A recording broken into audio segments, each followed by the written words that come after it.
नमस्कार दोस्तों। आज हम डेंगू बीमारी के बारे में डिस्कस करेंगे। तो सबसे पहले मैं आपको बता दूं कि ये जो डेंगू बीमारी होती है, ये एक सीज़नल बीमारी होती है और ये अक्सर बरसात के मौसम के बाद फैलती है। क्योंकि बरसात के मौसम के बाद इसको एक ऐसा एनवायरनमेंट मिल जाता है इसके वायरस को कि अच्छे से ग्रो कर सकता है। अब देखते हैं फिर कि ये बीमारी फैलता कैसे है। दोस्तों, एडीज़ एजिप्टी नामक एक फ़ीमेल मॉस्किटो होता है। जब ये किसी इन्फेक्टेड पर्सन को काटता है, बाइट करता है, तो उसका वायरस इसकी बॉडी में आ जाता है मॉस्किटो की, और वहाँ इसकी बॉडी में रेप्लिकेट करता है। उसके बाद जब ये किसी हेल्दी पर्सन को बाइट करेगा तो वायरस उस हेल्दी पर्सन की बॉडी में ट्रांसमिट हो जाता है। इस तरह से डेंगू बीमारी फैलती है। आते हैं इसके सिम्टम्स के ऊपर। तो दोस्तों, इसके सिम्टम्स को आने में 3 से 15 दिन का टाइम लगता है।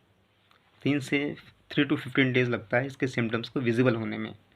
और जो उसके सिम्टम्स हैं वो है हाई फीवर, मतलब आपको बहुत तेज़ बुखार आएगा और वो बुखार 104 डिग्री सेल्सियस तक पहुंच जाता है।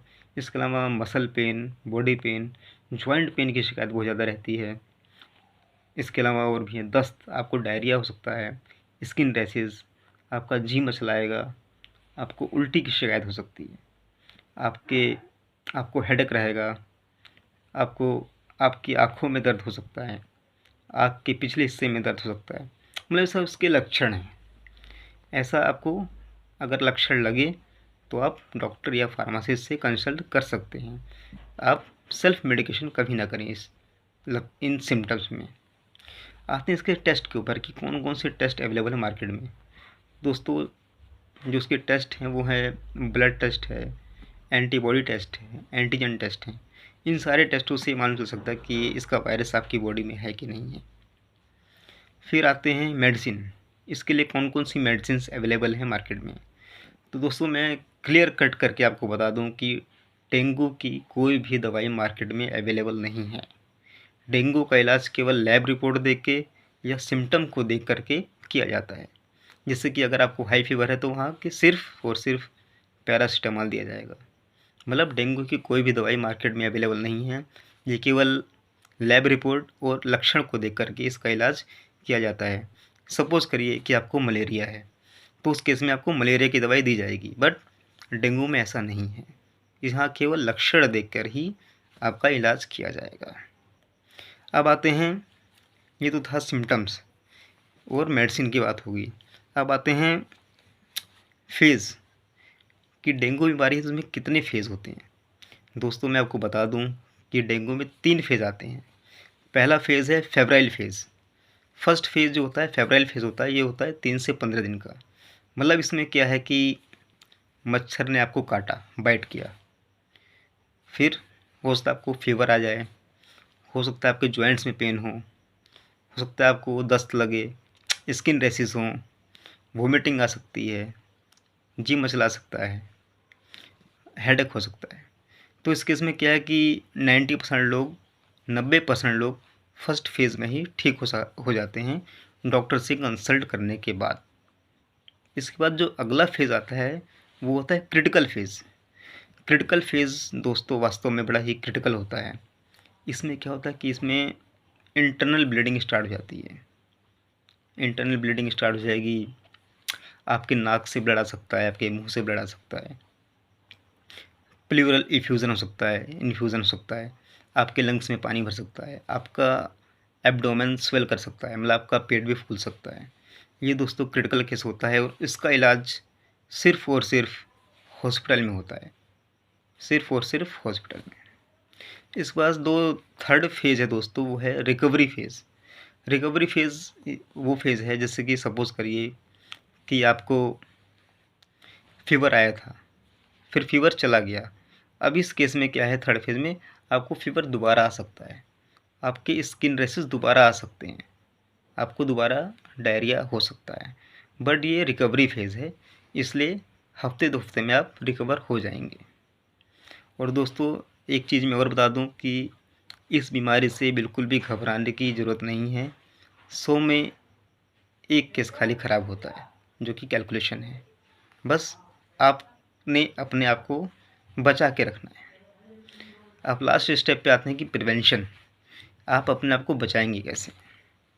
दोस्तों, सबसे पहले मैंने क्लियर कर दिया कि इसका जो इस बीमारी का जो मोड ऑफ ट्रांसमिशन है वो मॉस्किटो है। तो सबसे पहले आपने अपने आप को, अपने परिवार को, अपने बच्चों को बचाना है कि मॉस्किटो बाइट ना कर पाए आप लोग को।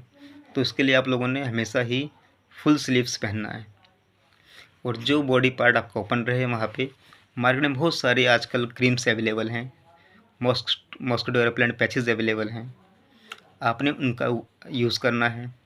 मार्केट में बहुत सारे स्प्रेज आते हैं, पैचेस आते हैं, कॉइल्स आती हैं, उनका यूज़ करना है। ये जो डेंगू वाले मच्छर होते हैं ये अक्सर जो पानी जमा हो जाता है वहाँ फैलते हैं। तो अपने आसपास पानी स्टोर ना होने दें, जमा ना होने दें। अगर पानी कहीं स्टोर भी है तो उसमें केरोसिन ऑयल, पेट्रोल, डीजल डाल दें। तो उससे क्या है कि जो मच्छरों की ब्रीडिंग है वो रुक जाएगी। जब मच्छरों की ब्रीडिंग नहीं होगी तो मच्छर पनपेंगे ही नहीं। इसके अलावा अगर छोटे मोटे लक्षण आते भी हैं तो इसमें क्या है कि लिक्विड्स आपने बहुत लेना है। लिक्विड्स में जैसे कि आप ग्लूकोज ले सकते हैं, इलेक्ट्रोल ले सकते हैं। और जो लोग लिक्विड्स नहीं ले पाते फिर उनको आईवी के थ्रू लिक्विड्स देना पड़ता है। तो उसमें सबसे ज़्यादा आपने पानी पीना है। अगर थोड़ा सा भी लक्षण आपको लगता है तो आपने पानी खूब दबा के पीना है। पानी एक ऐसा एकमात्र साधन है जो आपको इसमें आराम से बचा सकता है। तो इसमें घबराने की ऐसी कोई भी बात नहीं है। आते हैं दोस्तों प्रिवेंशन के बाद वैक्सीन्स के ऊपर। दोस्तों बाहर कुछ ऐसे कंट्रीज़ हैं जहां इसकी वैक्सीन्स अवेलेबल है, बट हमारे कंट्री इंडिया में इसकी वैक्सीन्स अवेलेबल नहीं है। जो उसका वैक्सीन्स होता है वो आपको पैसिव इम्यूनिटी प्रोवाइड कर देगा कि आपको आगे आने वाले खतरे से बचाएगा, but in our country this vaccine is still not available. तो दोस्तों इसका सबसे बड़ा बचाव यही है कि आप अपने परिवार को, अपने बच्चों को मॉस्किटो बाइट से बचाएं केवल। उसके लिए हमेशा उनको फुल स्लीव्स पहनाएं, मॉस्किटो कॉइल्स का यूज़ करें, मॉस्किटो स्प्रेज आते हैं, पैचेस आते हैं, उनका यूज़ करें। अपने आसपास पानी इकट्ठा ना होने दें और फ्रेश वाटर है वहाँ भी इनकी पैदावार बढ़ती है। तो कुल मिला के कि पानी जहाँ भी इकट्ठा है वहाँ अपने केरोसिन ऑयल डालना है, जमा पानी कहीं भी पानी इकट्ठा नहीं होने देना है। और दूसरी बात मैं आपको बता दूं कि ये एक ऐसी बीमारी है जो कि छुआछूत से नहीं फैलती है, ये केवल मॉस्किटो बाइट से फैलती है। कुछ लोग के मन में होता है कि हाँ किसी को डेंगू हो गया है तो उसके घर आना जाना बंद कर देते हैं, तो ऐसी कोई बात नहीं है। ये केवल जब किसी इन्फेक्टेड पर्सन को मॉस्किटो बाइट करेगा, दूसरे पर्सन को काटेगा, तभी ये बीमारी फैलेगी। ये छुआछूत की बीमारी बिल्कुल भी नहीं है। तो दोस्तों बिल्कुल भी घबराने की बात नहीं है। अगर ऐसी बीमारी होती है अपने डॉक्टर से, फार्मासिस्ट से कंसल्ट करिए और आराम से आप इस बीमारी से जीत सकते हैं। धन्यवाद। Thank you so much.